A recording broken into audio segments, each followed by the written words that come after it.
Bulletin की शुरुआत करते हैं इस वक्त आ रही बड़ी खबर के साथ, जो आ रही है श्रीलंका के हम्बनटोटा से। श्रीलंका के हम्बनटोटा पहुंच गया है चीन का खुफिया जहाज। ये वही जहाज है जिसके यहां पर आने पर भारत ने ऐतराज जताया था। इसे चाइना की स्पाई शिप भी कहा जा रहा है और श्रीलंका ने भारत के ऐतराज को अनदेखा करते हुए चाइनीज जहाज को यहां पर और इस वक्त ये जो तस्वीरें आ रही हैं श्रीलंका के हम्बनटोटा से है, जहां चाइना का खुफिया जहाज पहुंच गया है।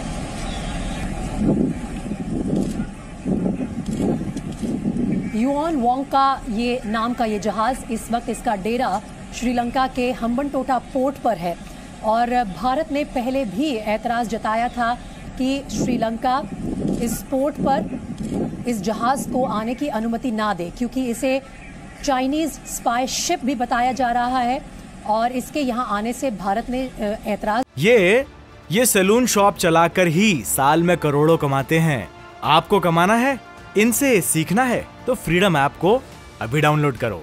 जताया था श्रीलंका में जो अधिकारी हैं, सरकार है, उन पर उनको इस ऐतराज के बारे में आगाह भी कराया था, लेकिन इसके बावजूद इसे नजरअंदाज करते हुए, अनदेखा करते हुए हम्बनटोटा पोर्ट पर इस वक्त पहुंच गया है ये चाइनीज जहाज। युआन वोंग का डेरा आप देख रहे हैं इस वक्त श्रीलंका के हम्बनटोटा पोर्ट पर। पिछले एक महीने में श्रीलंका के जो डोमेस्टिक क्राइसिस है उसमें लगातार श्रीलंका के लोगों का और वहां के नेताओं का समर्थन करती रही भारतीय सरकार, लेकिन इसके बावजूद भारत के ऐतराज को नजरअंदाज करते हुए आप देखिए किस तरह से हम्बनटोटा पोर्ट पर इस वक्त पहुंच गया है ये चाइनीज जहाज। इस मैप के जरिए देखिए क्यों ये भारत के नजरिए से क्रिटिकल है। हम्बनटोटा पोर्ट हालांकि श्रीलंका के साउथ में है, वहां पर इंडियन ओशन में एक चाइनीज स्पाई शिप का होना भारत को इससे कड़ा ऐतराज था। चीन ने श्रीलंका से 99 साल की लीज पर लिया है हम्बनटोटा पोर्ट और जो आज श्रीलंका के आर्थिक हालात है उसके लिए भी ये बहुत बड़ी एक बात है जिसे जिम्मेदार ठहराया जा रहा है। तो श्रीलंका ने क्योंकि 99 साल की लीज पर दे दिया है हम्बनटोटा पोर्ट और इसकी डेवलपमेंट की जिम्मेदारी भी चाइना को सौंपी गई है, तो अब चाइना अपनी पकड़ इंडियन ओशन में इस हम्बनटोटा पोर्ट के जरिए जाहिर कर रहा है। चाहे भारत को ऐतराज हो, लेकिन चीन को इससे कोई फर्क नहीं पड़ता और श्रीलंका ने भी अनदेखी करते हुए भारत के ऐतराज की इस पोर्ट पर चाइनीज स्पाई शिप को आने की इजाजत दी।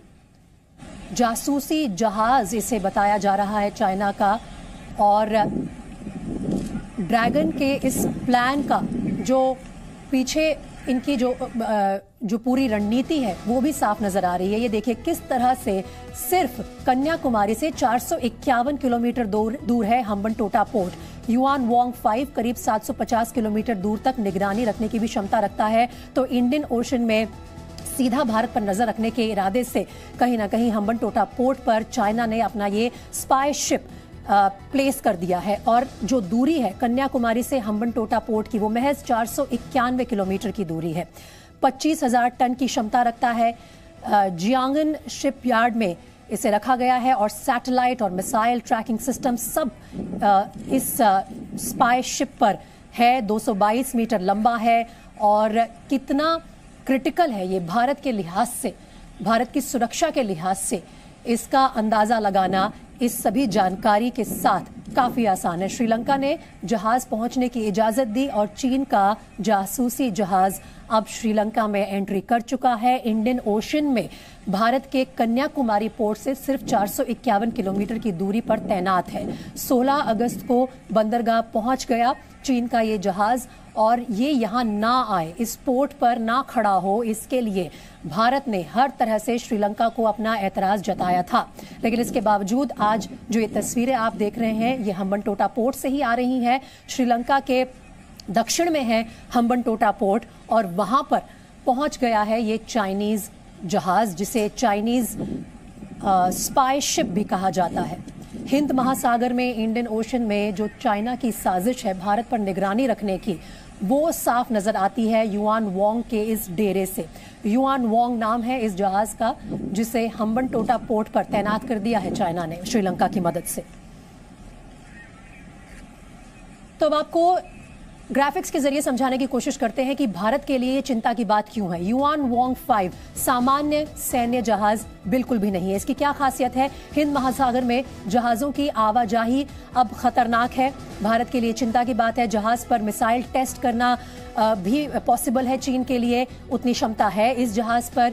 इसके अलावा 750 किलोमीटर की दूरी तक नजर रख सकता है चाइना। भारत में दक्षिण की तरफ से परमाणु अनुसंधान केंद्र की जासूसी भी कर सकता है और ये इस वक्त भारत के लिए सबसे बड़ी चिंता की बात है। बंदरगाहों को ट्रैक कर सकता है, जो तमाम पोर्ट है उन्हें ट्रैक कर सकता है, सैन्य प्रतिष्ठानों की जानकारी हासिल कर सकता है इस जहाज के जरिए चाइना। और भारत को ये साफ खतरा नजर आ रहा है कि हिंद महासागर में चाइना के स्पाई शिप के होने का सीधा असर भारत पर पड़ने वाला है, क्योंकि कन्याकुमारी से महज 451 किलोमीटर की दूरी पर तैनात है हम्बनटोटा पोर्ट पर चाइना का युआंग वॉन, जो कि चाइना का स्पाई शिप है।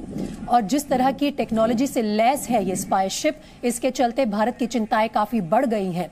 डिप्लोमेटिक तौर पर श्रीलंका पर दबाव बनाने की कोशिश की थी भारत ने और ऐतराज जताया था कि इस पोर्ट पर चाइना की वॉरशिप को आने की इजाजत ना दी जाए, क्योंकि ये सामान्य वॉरशिप नहीं है और इसका सीधा असर भारत पर पड़ेगा, जो हमने आपको अभी समझाया किस तरह से भारत पर नजर रखने में अब सक्षम हो जाएगा चीन, किस तरह से हमारे जो न्यूक्लियर कैपेबिलिटीज हैं उन पर भी नजर रख सकता है, किस तरह से हमारी पोर्ट सिटीज पर नजर रख सकता है चाइना अब अपने इस स्पाई शिप के जरिए। इंडियन ओशन में, हिंद महासागर में चाइना के स्पाई शिप के आने के बड़े मायने हैं और भारत इससे अच्छी तरह से वाकिफ है। इसके चलते ऐतराज जताया गया था, लेकिन श्रीलंका ने उसकी अनदेखी की। श्रीलंका खुद चाइना के कर्जे में डूबा हुआ है। 99 साल की लीज पर हम्बनटोटा पोर्ट दे रखा है चाइना को श्रीलंका ने। तो ऐसे में श्रीलंका के पास कितनी ताकत है कि वो चाइना अगर डिमांड करे इस पोर्ट को अपने तरीके से इस्तेमाल करने की तो उसे मना कर पाए। कर्जे में डूबा हुआ श्रीलंका, इस वक्त उनके आर्थिक हालात बेहद गंभीर हैं और इसके चलते अगर श्रीलंका ने ये कहा कि हम्बनटोटा पोर्ट को हम अपने स्पाई शिप के इस्तेमाल के लिए रखेंगे, तो फिर श्रीलंका के पास क्या ये ताकत है कि वो मना कर पाए? भारत ने भले ही ऐतराज जताया हो, लेकिन हालात जिस तरह से बने हैं श्रीलंका में, उसके लिए भी काफी हद तक चाइना जिम्मेदार है। किस तरह से कर्जे के बोझ में दबा दिया गया है श्रीलंका को एक के बाद एक। और इस ग्राफिक के जरिए आप समझने की कोशिश कीजिए कि पोजीशनिंग जो है हम्बनटोटा पोर्ट पर इस चाइनीज स्पाई शिप की, वो कितनी क्रिटिकल है। कन्याकुमारी पोर्ट से सिर्फ 451 किलोमीटर दूर।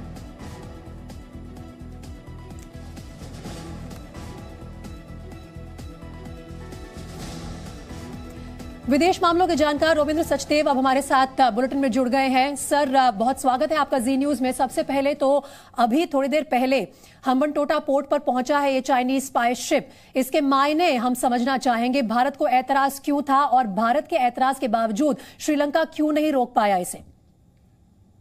देखिए, दो अलग अलग चीजें हैं। पहली बात, सेकंड ले लेते हैं कि भारत के ऐतराज के डिस्पाइट श्रीलंका नहीं रोक पाया, तो डेफिनेटली मायने ये है कि चाइनीज प्रेशर। देखिए, श्रीलंका एक तरह से कोशिश कर रहा है अब टाइट रोप जिसे कहते हैं ना, टाइट रोप वॉक करने का भारत और चाइना के बीच में, राइट। बट चाइना से वो इतना बिहोल्डन है, चाइना के साथ उसके इतने इंटरलिंकेजेस बन गए थे और हम्बनटोटा पोर्ट को लेकर वो तो चाइनीज ओनरशिप में है। तो श्रीलंका ने कोशिश करी, उन्होंने जब भारत ने प्रोटेस्ट किया या उनको बोला कि ये नहीं आना चाहिए, श्रीलंका ने करा, चाइना को कहा, बट चाइना ने ज्यादा प्रेशर डाला और श्रीलंका को एग्री करना पड़ा। बट बिगर इशू इसमें ये है, जो आपका पहला क्वेश्चन है, कि डेफिनेटली ये शिप है, ये सैटेलाइट ट्रैक करता है, मिसाइल्स को ट्रैक करता है और हमें पता भी नहीं है क्या क्या और ट्रैक करता है।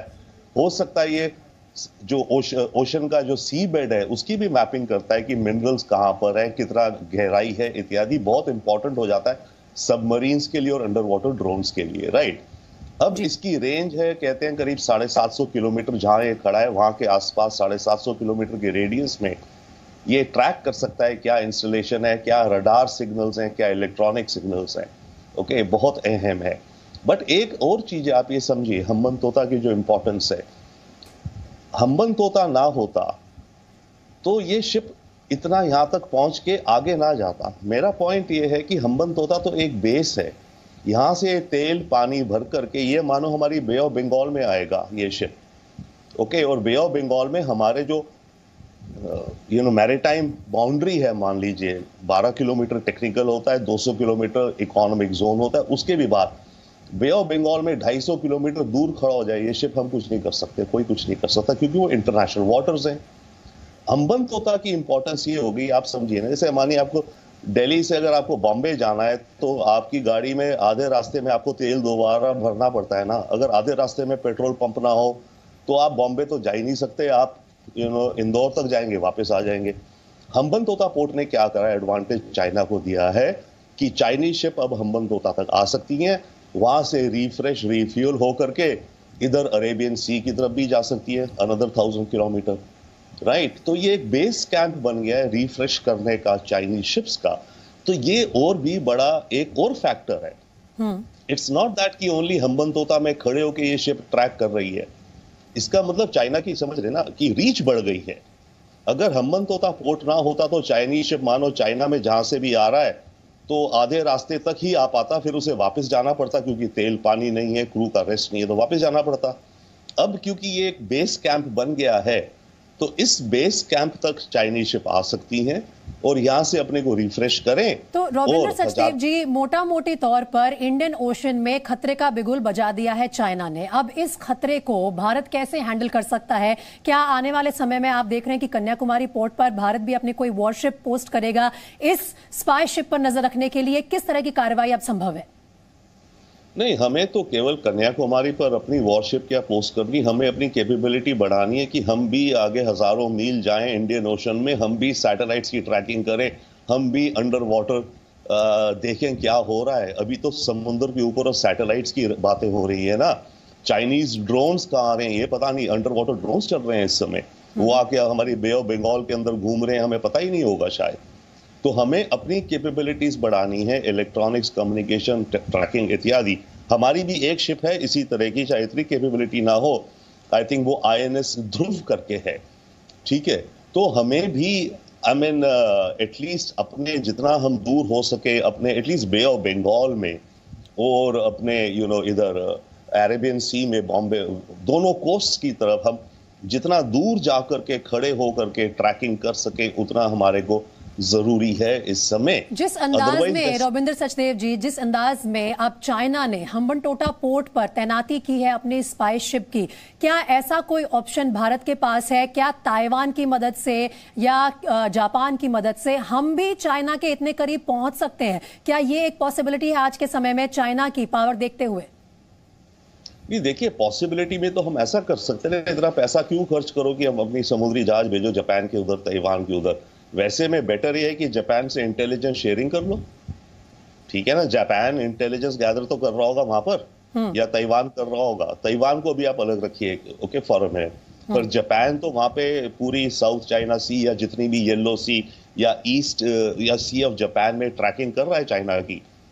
तो हम उसके बेटर है हम इंटेलिजेंस शेयरिंग कर ले, चाइना को सिग्नल भी जाएगा और हमें पैसा भी इतना नहीं खर्च करना पड़ेगा। कभी हम भेज दें, यस, हम डेफिनेटली यस, एक आध शिप अपनी वहां तक भेजें जिससे लगे कि हमारी भी नेवी की रीच है, करेक्ट, मतलब दूर, इसी को ब्लू नेवी कहते हैं। तभी इंटरनेशनल डोमिनेंस, अमेरिका और इंग्लैंड का जो एम्पायर था, ब्लू नेवी कहलाती थी, तभी तो पूरे दुनिया को दबा लिया था उन्होंने। तो हम भी, यस, यू आर राइट, हम एक काम कर सकते हैं, अपनी शिप कोई भेजें, हमारी ऐसी रडार ट्रैकिंग शिप्स नहीं है, पर हमारी कई और शिप्स हैं, उनको हम भेजें, वो port of call, courtesy call करें, जाके जापान में ओकिनावा में जहाँ अमेरिकन बेस है वहाँ कर्टसी कॉल करें। परंतु एट द सेम टाइम अगर हमें और स्ट्रॉन्ग मैसेज देना जो आप कहती हैं, तो आई वुड से कि वो तो करो, उसके अलावा जापान के साथ एग्रीमेंट साइन करो, intelligence sharing on maritime affairs. उससे हमें रियल टाइम रियल इंटेलिजेंस भी मिलेगी, चाइना को रियल सिग्नल भी जाएगा और रियल कोऑपरेशन भी बढ़ेगी, हमारी असलियत, हमें रियल फैक्टर्स मिलेंगे। ठीक है, रविंद्र सचदेव जी, बहुत शुक्रिया इस खबर पर हमारे साथ जुड़ने के लिए। ये सैलून शॉप चलाकर ही साल में करोड़ों कमाते हैं। आपको कमाना है, इनसे सीखना है, तो फ्रीडम ऐप को अभी डाउनलोड करो।